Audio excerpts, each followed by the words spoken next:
Well, in the east, deadly floods left behind by Ida, and here in the west, of course, devastating wildfires burning in several states with growing intensity.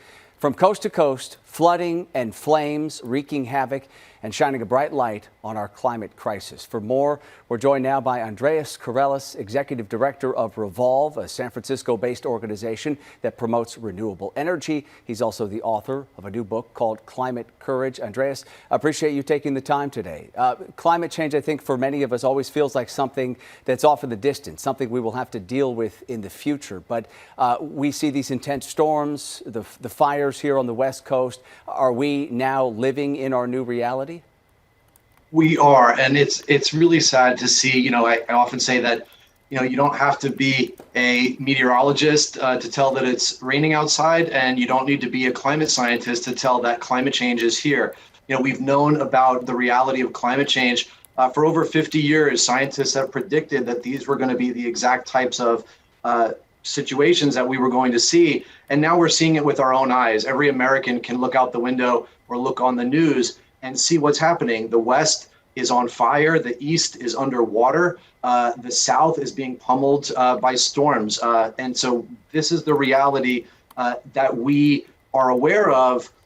We can see it with our own eyes. And now is the moment that we have to act in order to prevent this from getting worse. All right, so when we see this unprecedented flooding here in a major city like New York, what are the lessons that we can take away from this in terms of how we can improve our infrastructure to be better prepared for this reality here with climate change upon us and the effects of it?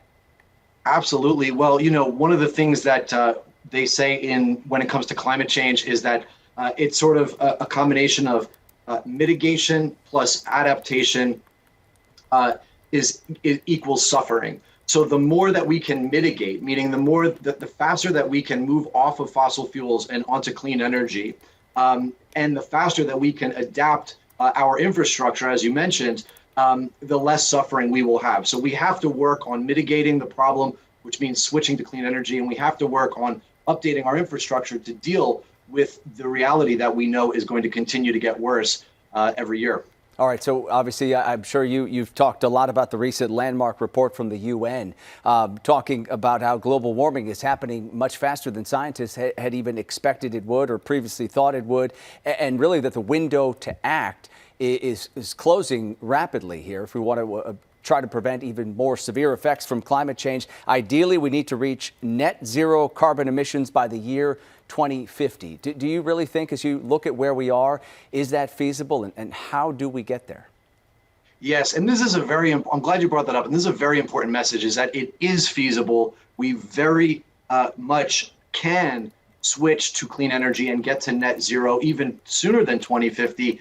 And in fact, it comes with a whole host of benefits like jobs, health benefits, cleaner air, and all of these things. So yes, the UN report came out and said, but this is code red for humanity. This is a code red emergency. We have to act now.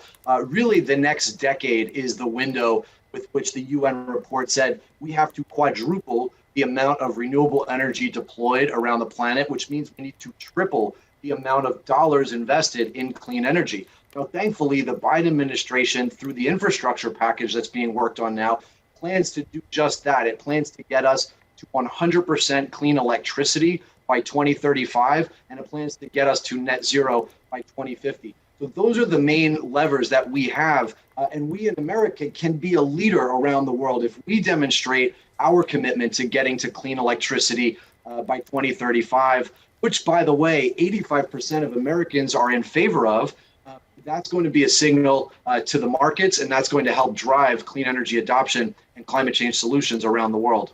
And we are seeing the dramatic effects of climate change right before our eyes right now with these extreme weather events on both coasts. Appreciate you taking the time. Andreas Karelas, Executive Director of RE-volv in San Francisco and also the author of the new book, Climate Courage. Thanks for coming on. Thanks for having me. Sure.